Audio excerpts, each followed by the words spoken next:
Bonjour à toutes et à tous et bienvenue dans ce tutoriel qui va vous expliquer comment déterminer, à l'aide de la calculatrice, une équation de la droite d'ajustement de y en x par la méthode des moindres carrés.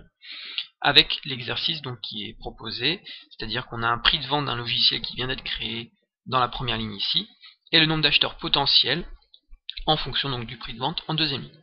Alors pour cela, il faut prendre la calculatrice et il faut rentrer tout d'abord les valeurs des deux lignes, c'est-à-dire le prix du logiciel et le nombre d'acheteurs. Donc on allume la calculatrice et on va dans le menu Stats et on va dans Edit.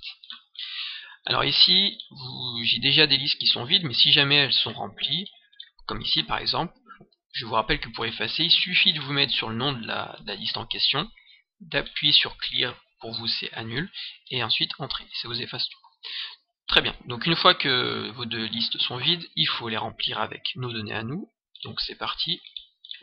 Alors pour le moment, rien de bien passionnant, c'est une partie qui n'est pas très sexy, je vous l'accorde, mais il faut bien la faire. Donc 500 et 600 pour la dernière, et enfin la liste 2, 200 acheteurs si le prix est 250 €, 170 acheteurs potentiels si le prix est 350, etc. etc.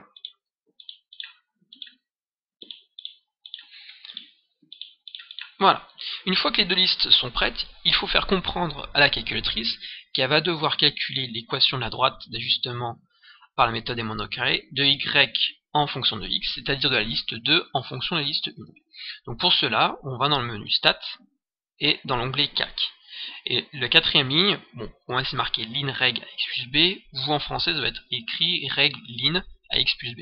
Donc vous cliquez sur 4 ou vous descendez avec les flèches, peu importe. Pour aller plus vite, je clique sur 4.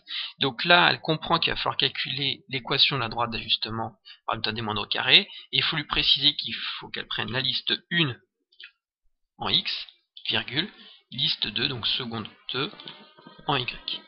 Clique sur Entrée, et elle nous donne le résultat, y égale x plus b, avec le coefficient directeur, le a, qui est ici, et l'ordonnée d'origine b, qui est ici.